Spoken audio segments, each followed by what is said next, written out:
applaus, want hij is er. Hij is er. Online. Hij is er. Welcome, Mohau. Welcome, Mohau. Good to have you with us.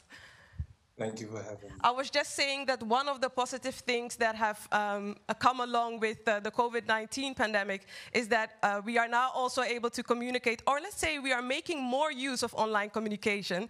So even though you couldn't make it with us physically, you are with us online. And we thank you so much for taking out your precious time to grace us on this particular occasion. Yes, thank you so much. I'm glad that I could be able to join you, even though I'm on the other side of the world. I think there's a lot of people are opening up to the idea of being close, even though we might be physically removed. Exactly. So thank you for the invitation to be part of this talk today. It's definitely our pleasure. Well, before we go into the interview, I just want to introduce you a little bit. So I want to tell everybody who might not know Mohau yet, where he comes from, what he has been doing, and what we can expect from him. Well, Mohau was born in 1986 in South Africa, in Soweto to be precise, and he currently works in both Johannesburg and Cape Town. Mohau uses materials and metaphor, as well as the black body, as tools to explore the influence of South Africa's violent history on today's society. How do we understand our cultural, political, and social roles as human beings in post-colonial Africa, and in South Africa to be precise? Mohau creates through film, through large-scale photographic prints, also through installations and performance. He studied at Cape Town, and he was also mentored by renowned South African artist Jane Alexander. In 2016, he was the winner of the Standard Bank Young Artist Award. And so far, he has had exhibitions on many different continents and in cities like London, Dakar, Johannesburg, Basel, New York, and Cape Town. He was also the co-creator of South African Pavilion at the Venice Biennale, and he has been in Hong Kong, Brazil, Spain, you name it. Mohau has been all over the place. And Amsterdam Southeast, of course. Exactly, and now Amsterdam Southeast. Can we give him a round of applause for this?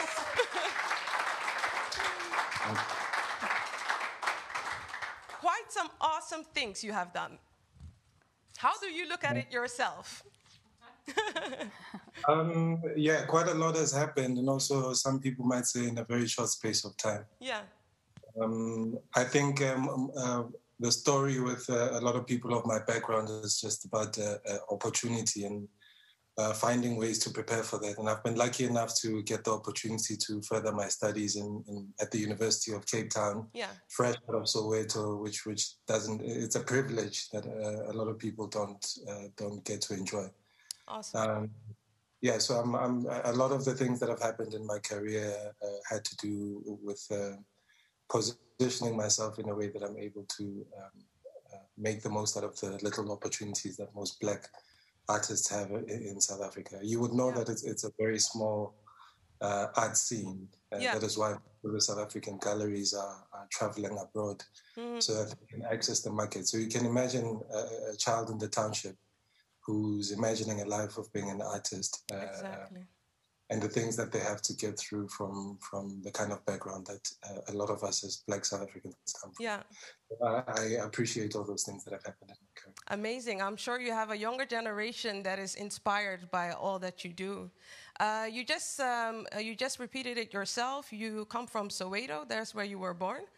And we are curious to know, like you were born only 4 years after Mandela was released. Yes. Just to make a jump to his life. The transition from... No, that can't be right. Not 4 years after he was released. I was 4 at the time that he was released. Exactly. 1990, right? Did I say before? Yeah. That's why I have a team. They are awake. They are awake. So the transition from South Africa into democracy happened when you were very young.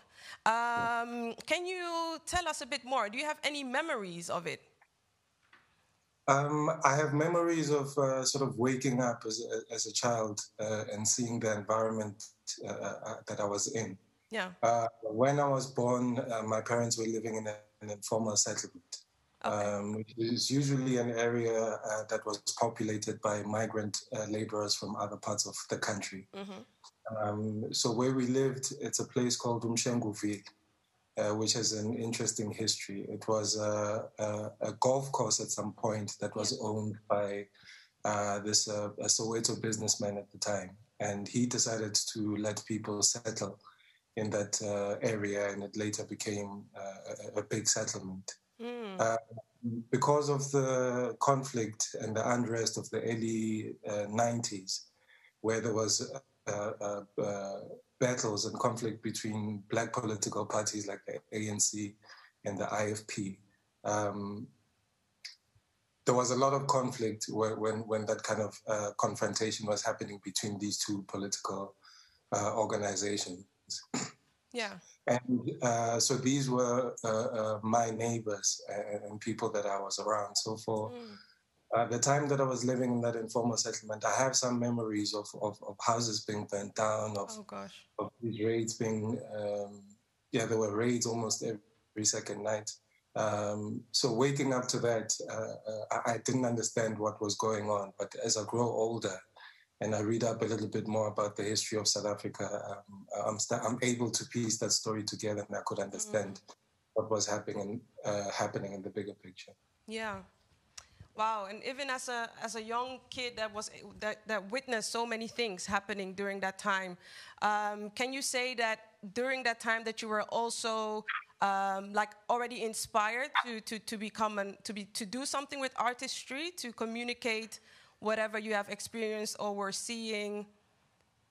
Yeah, I think I'm not so sure about the age of 4, but certainly when I was I think 5, 6, 7 or so.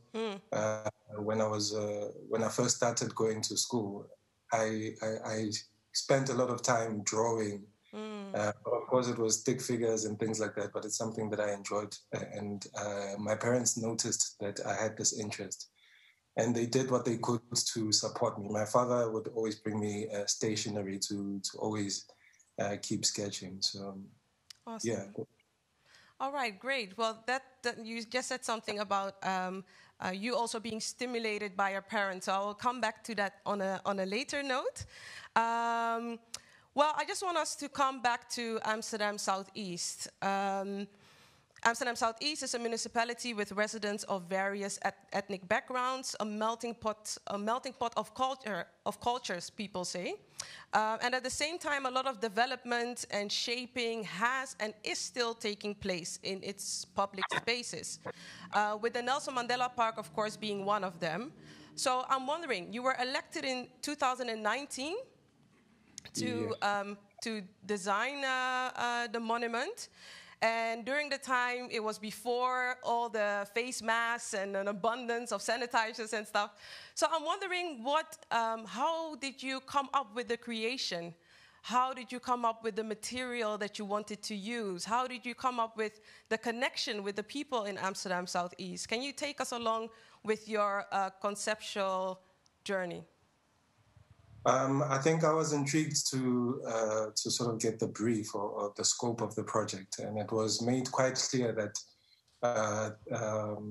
the commissioners were not asking for these kind of statues of Nelson Mandela that you find in a lot of places. So that was already a challenge, because most people relate to Nelson Mandela through or via his image, the photography of his release and his life after being released. So that is the main reference when you think about the Nelson Mandela Monument. Yeah. Even in South Africa here at the Parliament, which is a symbol of the apartheid regime, you have this tall figure, I think, this tall figure that's towering over this landscape. So that's, it was difficult to not want to go there, but I understood what that would mean. So then what other anchor would there be for Nelson Mandela other than his image?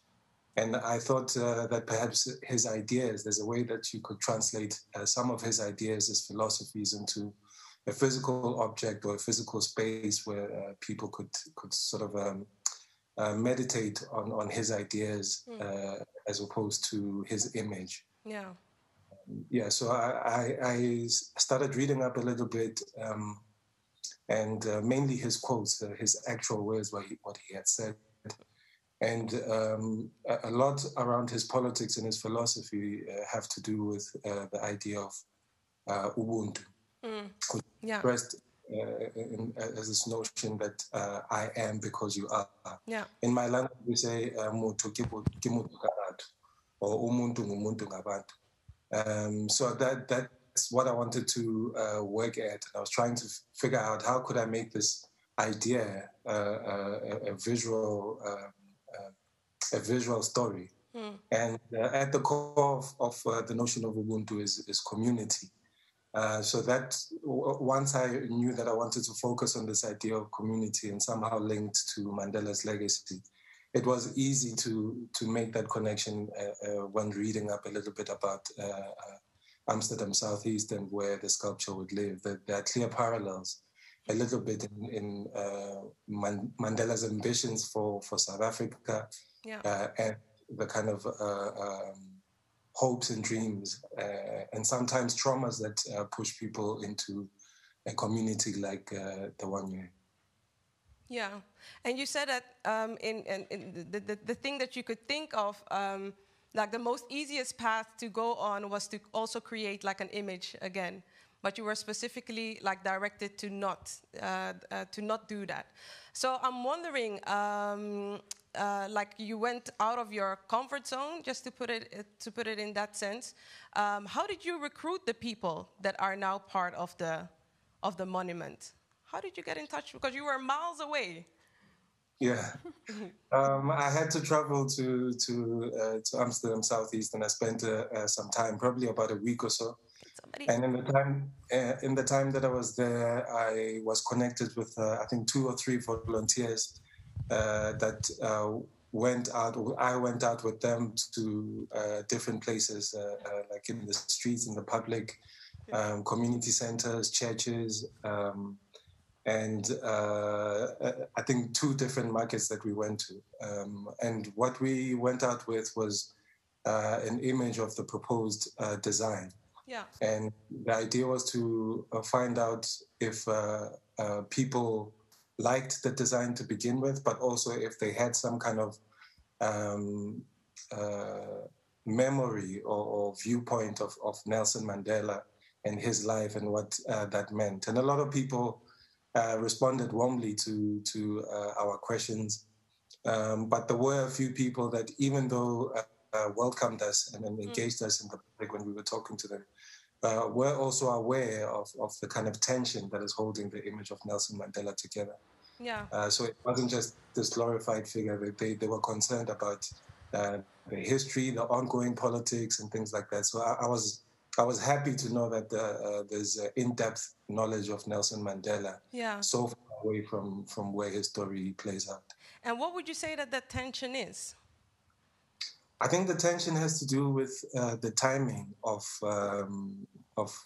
him being made into this icon. I think his prison sentence became a symbol for the imprisonment of the masses in general in South Africa.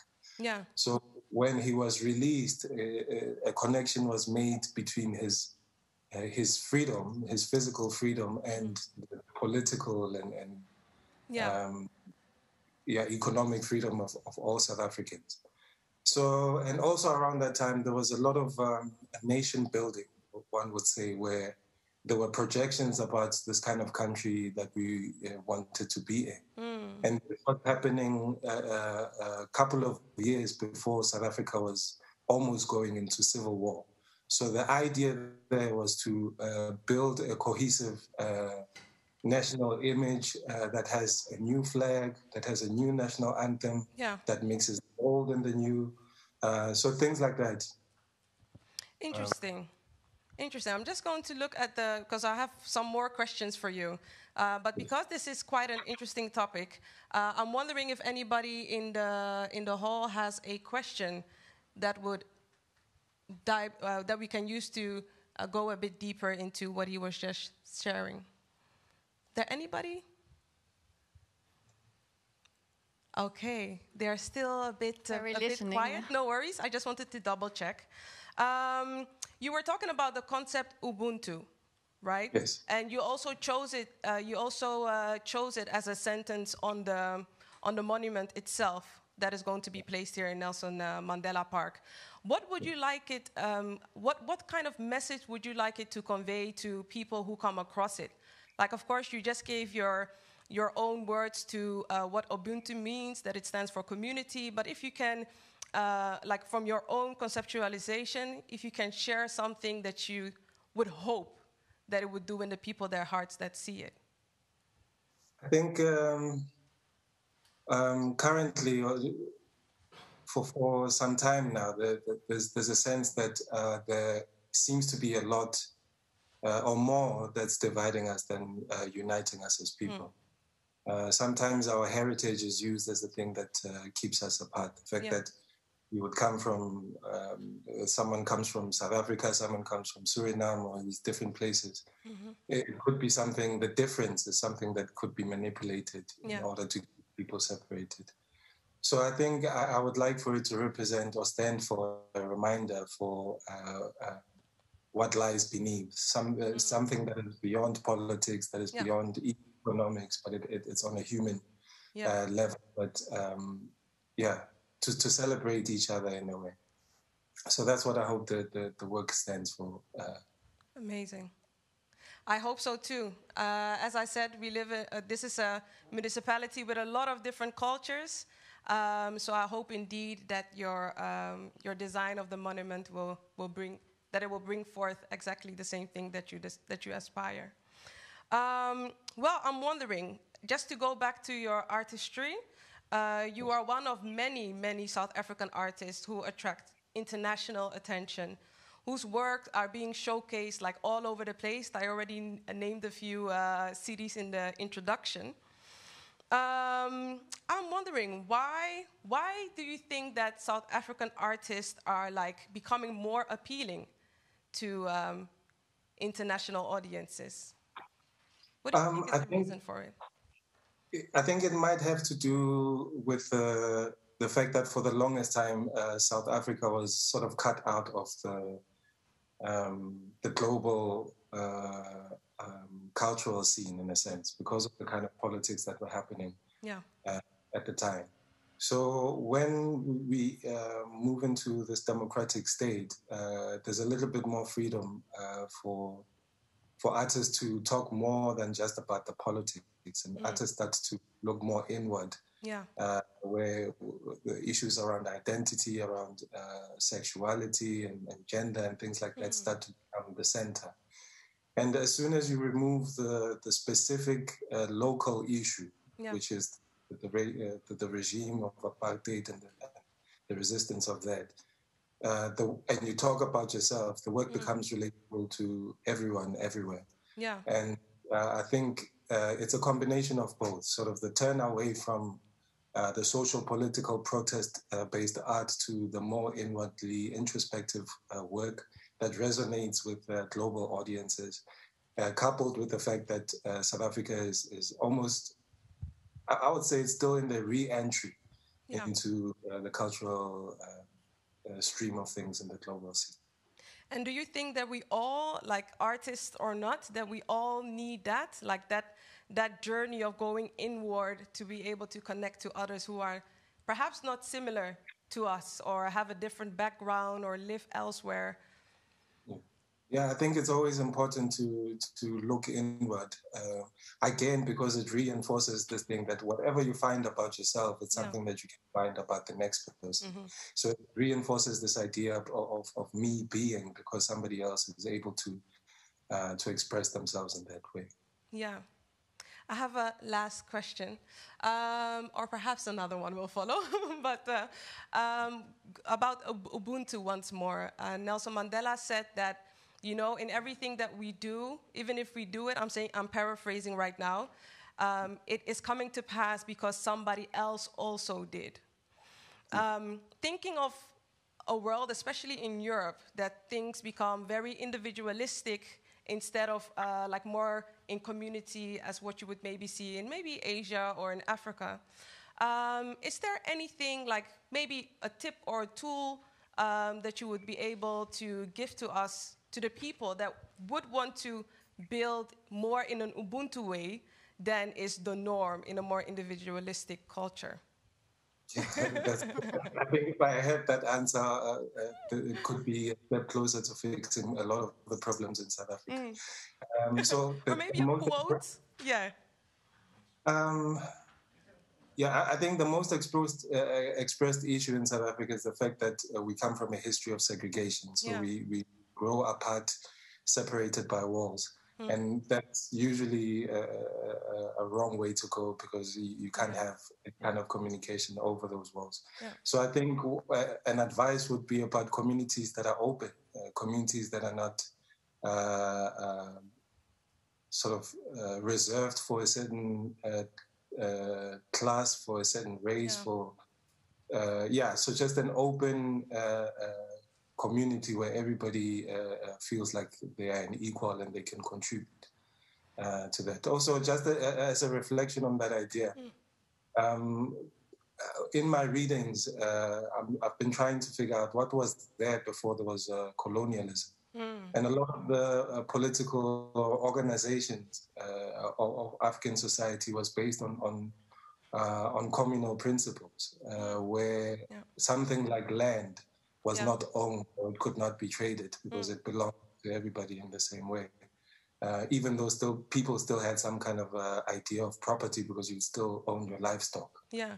So something like that. That's what I mean about the openness of community, where it's not based on somebody having control or having authority or having ownership over the foundation on which the community is built on.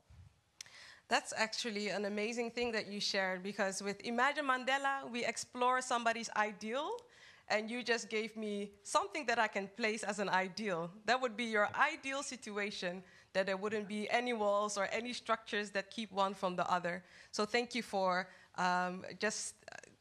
thinking of it and improvising on your answer with something that came from the heart, I guess. So I'm gonna ask the question again. Does anybody in the hall have a question now for Mohau? Yeah. Yes. Do you also play bass?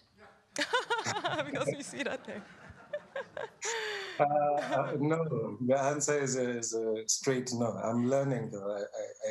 It's a therapeutic thing for me. It gives me some distance from my own life or from my work or from my desk. But I'm hoping it's something that will sort of find its way into my performances or my film work. So Mohau in 5 years, we can see him on stage playing. Who knows? A lot can happen in 5 years. Yeah. Does anybody else have a question to ask? Oh, you first. Ik kom zo naar u. Okay. Thank you very much. I see behind you on the wall there's a picture of Frida Kahlo. Is that correct? Yes. At this very moment, she's very popular, and in the Netherlands there's a big exposition. And in her personal life, she has gone through a lot of things. She was very ill, etc. Her husband was also in the struggle of Mexico. Was she some kind of inspiration for you, or for other work, or whatever? I think not for work specifically, but she's an inspiration. Just the story of her life and the kind of struggles that she goes through and how that finds a way into her work. I enjoy when a person's life sort of feeds into the work in some kind of a balance between the artist's intention and the magic of whatever brings the artist to that.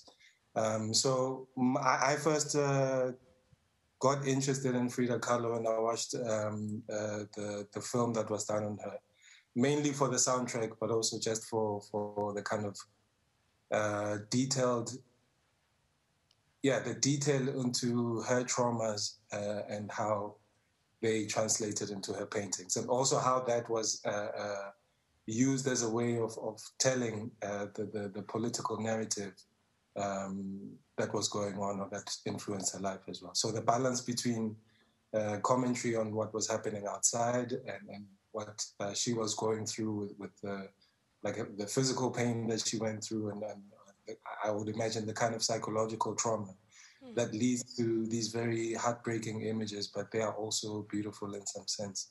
So I think as an artist, I reflect a lot on my pain, and I think she influences me in that way, or the work influences me in that way. Love it. I've heard a quote before, my pain birthed out my purpose. Yes. Yeah, awesome. Does anybody else have a question? No? Just quickly, does Mohau look at his work as political? The question is, do you look at your work as political? I think I do, yes. I subscribe to the idea that the personal is political. And I think that in South Africa, that is very true. It almost cuts through every single part of society. I mean, the way I speak, the fact that when I communicate with most people in South Africa, whether they're black or white, I'm speaking English. Being able to have access to Cape Town, because Cape Town is historically white, and a lot of black people don't find root in Cape Town. You know, they come to try. These are talented people that end up leaving within a couple of years. So being able to be in Cape Town and sort of reflect on the history of Cape Town itself is quite political. So in my work, I have a self-portraiture project, an extended self-portraiture project that deals with the intersection between the black body, the land, and the issue of race in South Africa. Yep. So as soon as I depict myself in a photograph, I'm pointing towards a very particular history that is very political in every way that you look at. I think the whole colonial experience is rooted in politics, a balance of power between Europeans and Africans, this idea of this sustained project of white supremacy in South Africa that sort of reaches its height during apartheid. Yeah. All of those things are political. So if I'm trying to find some kind of, or locate myself in that history, I'm going to land in around me something political was happening. If I go to 1913, that is when there was the Land Act, which physically removed people from the land that they had been on for a very long time. So that's a very significant political moment in South Africa. I go back to 86 when I was born. That is the state of emergency in South Africa. Mandela is in prison and the country is burning. So it's almost like anywhere you go in this, say in the last 500 years or so, there's some kind of struggle for freedom. And I think when there's that kind of struggle for freedom, it becomes a political, becomes a political act just to fight for that. Do you want to elaborate on it? No. Okay. One more question. Hi. Do you have opportunities to inspire kids to express themselves through art in Soweto, for instance? No, unfortunately, I don't.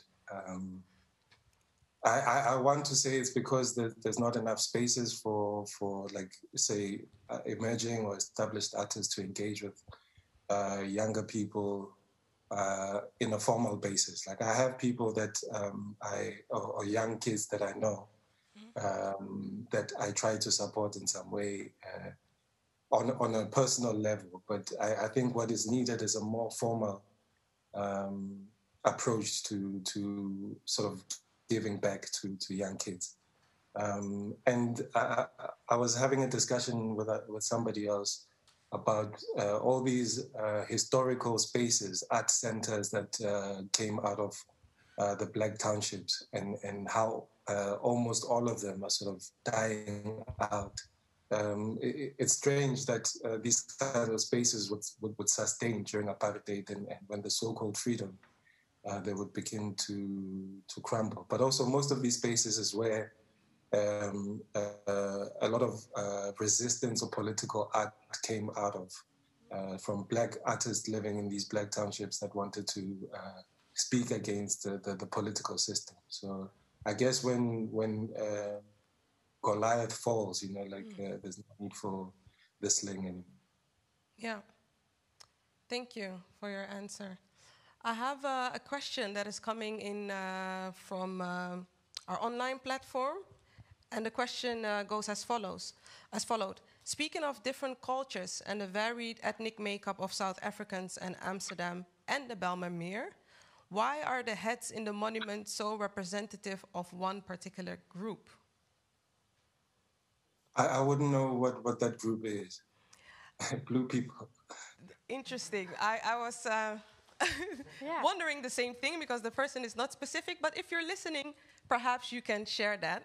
But if you, without any elaboration, if you have any idea that you can answer on?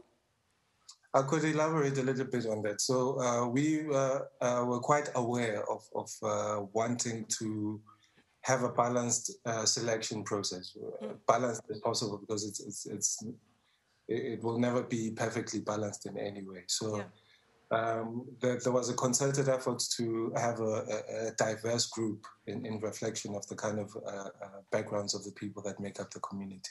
Yeah. So there's a young person that's probably in his 20s, mid-20s, if I'm not wrong, and there's someone that's older. There's a mix between genders, a balance between men and women. It's not a complete balance, but there was a concerted effort to not just have all men or all women, all young people, all black people, or people from other regions. So it's a mix. And I think maybe the patina of the sculpture, which is this blue that washes all over all of them, it meant as a way of unifying them and cutting them as one, as a unit. But I hope it doesn't mean that because there's no tones or differentiation in tones in this blue that it might be read as representing a particular group. Yeah.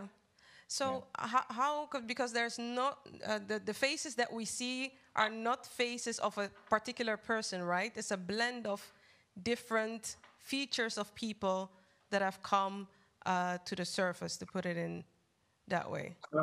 I think the sculptures are of specific people. Okay. And each of them are of a different background to the other. Okay. So if you imagine the kind of places that feed the southeast with people that live there, try to represent that as much as possible. But also another cue to that is that in the shape of the faces themselves, the outline of the faces is meant to sort of make reference to the outline of different continents or of countries. So each shape is not similar to the next. There's a way of trying to highlight this idea of people coming from different places. Interesting. Yeah, didn't know that. Yeah, I didn't know that either. No. I see one more question coming from the back, and then we'll take one more question if there's one more left, and then we'll continue. Is there a significance in choosing this color blue for the patina of the faces? Yes, there is. In the beginning, with all honesty, it was just a default color that I had when I was making my proposal. But then I started thinking a little bit into it, and I realized that this could be the color of the patina with the final work. For me, it represents the ocean. It's the color that we associate with the ocean.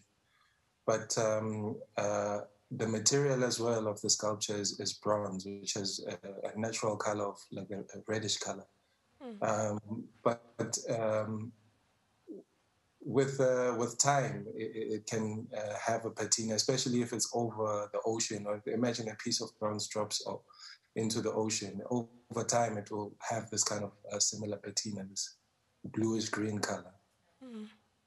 Yeah. So it's a cue to the ocean, to these ocean journeys that humanity has taken over time, that cuts people into different parts of the world. Great. Thank you. Well, earlier in the beginning of the interview, you said that your dad was that he was stimulating your artistry, stimulating you to keep on drawing and those kind of things. I'm just wondering, since I believe that many parents are watching along today, what would you tell them when it comes to stimulating the creativity of their children, just to inspire them, to give them space? Yeah. I think with my father, so he worked at a school, high school in Soweto. And after when school knocks out, he would tell me that he walks through the classes and he picks up whatever pencils, whatever pens might be around, and he binds them into this thing. So he could do this for a month, and then at the end of the month, I have a stack of discarded pencil that he picked up and he thought I would be able to use. Yeah. So at times, it's not so much about encouraging or igniting this interest in your child, but it's also just observing what it is that they are drawn to, and whatever means you have, you are able to support them. So my father didn't spend a cent to support me and to get me always sketching. I love that. Thank you for sharing. You shared about the monument, you shared about your personal life, the place where you are right now, exposed your personality, your hobbies and everything. Yeah. So we thank you for giving us, kind of a bit of insight into your journey and into your life. And we look forward to seeing more of you in the near future and also in years to come. We look forward to that performance in 5 years' time. Yes. Thank you so thank you so much. Yeah. We wish you an amazing evening, and I want us all to wave a goodbye to Mohau to let him know. See you on the 5th, Mohau. Thank you so much. Have a safe trip. Thank you. Bye. Take care.